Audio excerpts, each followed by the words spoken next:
Inversores. La actualidad de los mercados en tiempo real.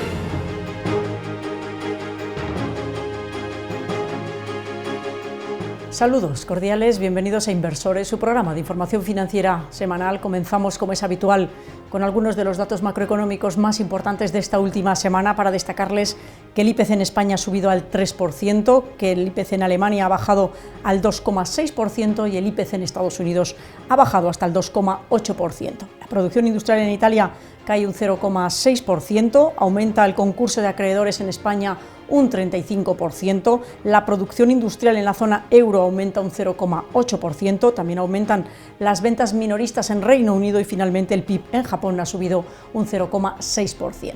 Vamos a revisar ahora los mercados financieros y vamos a comenzar por las bolsas, para decirles que Frankfurt se ha dejado en la semana un 0,27%, París se ha dejado un 1,14%, Londres se ha dejado un 0,55%, en Madrid el IBEX 35 se deja un 2,02% hasta los 12.987 puntos, el Standard & Poor's 500 en Nueva York se deja un 2,47% y el índice Nikkei en Japón ha subido un 0,51%.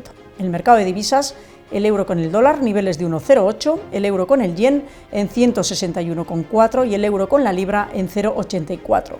Mercado secundario de bonos a 10 años, Alemania en el 2,87%, España en el 3,5%, Estados Unidos en el 4,3%. El petróleo en $70,52 el barril, sube en la semana un 0,28% y el oro en $2.999,11 la onza, sube en la semana un 2,89%. Con esto nada más, cerramos la parte inicial y nos vamos con actualidad. La actualidad de la semana. En actualidad voy a hablarles de la problemática de los aranceles, que por otro lado no es nada nuevo, teniendo en cuenta que cuando Donald Trump ganó las elecciones en noviembre del año pasado ya estaba hablando de que esto se iba a imponer. Lo que está llamando la atención y generando mucha incertidumbre y sobre todo desconcierto, tanto en los analistas como en los gestores en los mercados, es que no hay una dirección clara y no se sabe lo que se puede esperar, porque llevamos casi 2 meses en los que la administración Trump va diciendo o anunciando un arancel, luego lo quita, luego le cambia el plazo, coloca unos sobre otros, en fin, algo que está generando, como decimos, mucho desconcierto. Lo bueno de todo este tema es que, como dicen los analistas y los gestores, hasta ahora mismo no se ha roto nada. Es decir, las empresas americanas siguen ganando dinero, la economía americana crece menos pero sigue creciendo, el dato de inflación ha sido muy bueno y bueno, pues en principio se está a la espera de en las próximas semanas ver cómo termina, lo que sabemos o cómo se van encaminando.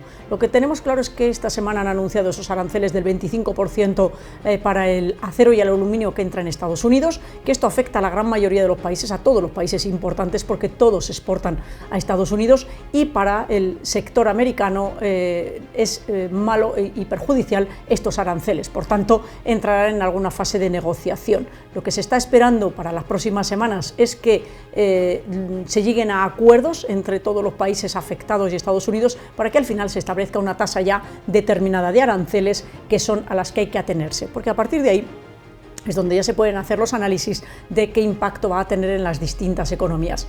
Lo que está claro es que a Estados Unidos no le interesa bajo ningún concepto entrar en recesión y por tanto dañar su economía. En cualquier caso, la Reserva Federal tiene munición suficiente para que, si se daña, seguir bajando tipos de interés y por tanto volver a hacer que vuelva a una senda de crecimiento, y por eso, aunque los mercados están bajando, los gestores están diciendo que no se han roto todavía niveles importantes que nos hagan pensar que hay un cambio de tendencia o un cambio en las estructuras de lo que hasta ahora se estaba pensando. Por tanto, y en conclusión, a la espera de las próximas semanas, cómo va evolucionando todas estas negociaciones y todo este ruido, mucho ruido en el ambiente, los mercados bajando, las tecnológicas era normal que lo hicieran, el resto son más oportunidades de compra que están aprovechando los gestores para, cuando se vaya tranquilizando todo esto, pues que los mercados que se vayan recuperando y las carteras de los inversores también. Por tanto, y en conclusión, cautela, pero de momento no hay preocupaciones importantes. Con esto nada más, cerramos el tema de actualidad y nos vamos con la revista de prensa. Revista de prensa. Repasamos como cada semana la prensa especializada. Comenzamos con el periódico Expansión. La Unión Europea espolea la inversión en defensa, pero insta a contener el resto del gasto.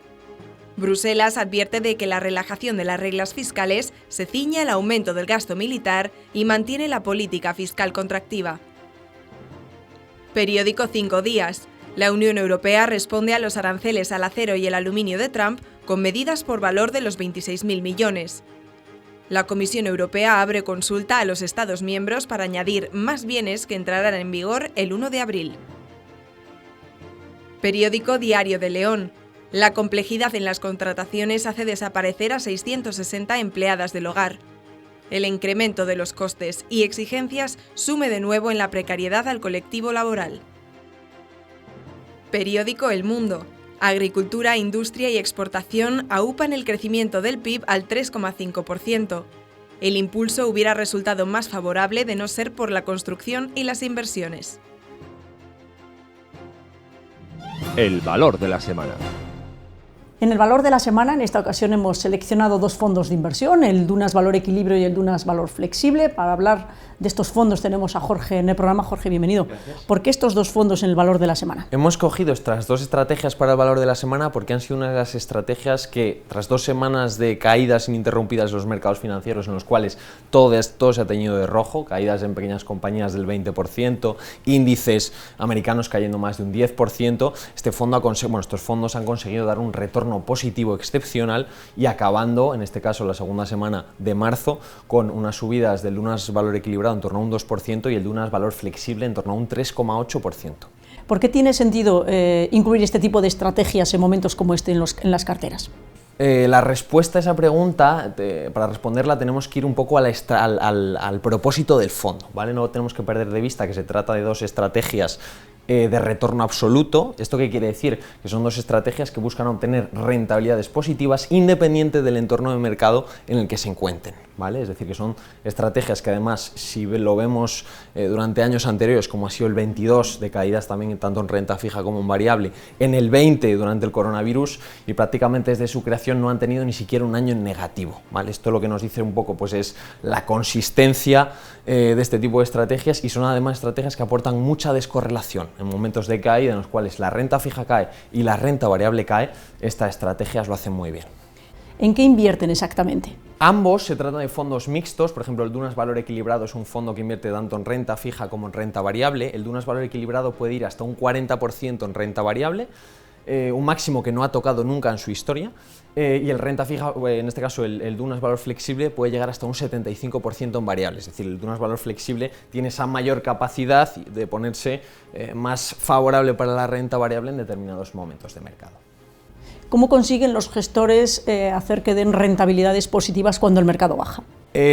También tiene que ver con la composición, y es que estos son fondos especialistas sobre todo en momentos de caídas. ¿Cómo consiguen dar este tipo de retorno en momentos de caídas? Pues porque ambos fondos tienen la opción de ponerse cortos. ¿Eso qué quiere decir? Que en momentos de caída de mercado, nosotros cuando invertimos podemos invertir a que una acción vaya a subir o a que una acción vaya a caer. Estos gestores, en este caso los de Dunas, son especialistas en detectar esos momentos de mayor incertidumbre en los cuales se va a producir caídas, y el fondo se cubre invirtiendo en esas posiciones cortas, a través de las cuales cuando el mercado cae, el fondo consigue obtener posiciones positivas y en este caso generar rentabilidad. La parte, en este caso el riesgo también de estas estrategias, es que en determinados momentos cuando se ponen cortos, si el mercado tira, pues lo que provoca es que se quedan un poquito atrás. Y finalmente, ¿a qué tipo de inversor va dirigido este tipo de fondos? Son estrategias que van dirigidos para todo tipo de inversores. O sea, son fondos que en realidad son fondos de armario, valga la redundancia, porque acoplan bien en prácticamente todas las carteras, incluso en aquellas carteras que son más de perfiles dinámicos, agresivos, porque proporcionan esa estabilidad en momentos de caída, pero sobre todo y especialmente para inversores conservadores que lo que busquen es preservar su patrimonio. Son fondos muy patrimonialistas también para el inversor mixto, y ahí lo que variaría sería el porcentaje que pesarían estas estrategias dentro de una cartera. En una cartera de renta variable pues podrían pesar ligeramente menos, aunque deberían también formar parte, y en una cartera pues más moderada o más conservadora su peso en este caso debería ser mayor. ¿Para qué? Para acolchar esa caída y asegurar esa rentabilidad y esa consistencia que estas estrategias nos aportan. Muy bien, Jorge, muchas gracias por tu aportación al programa. Vamos ya a la recta final con la agenda para la semana próxima. En la que destacamos el lunes, ventas minoristas en Estados Unidos. El martes, confianza inversora en zona euro. El miércoles, IPC en zona euro. El jueves, ventas de viviendas de segunda mano en Estados Unidos. Y por último, el viernes, IPC en Japón. Con esto no nos queda más que despedir el programa agradeciéndoles la atención que nos prestan y recordándoles que pueden seguirnos cada día en nuestro portal digital de información financiera www.elinversorinquieto.es. Gracias por su atención y hasta la semana próxima.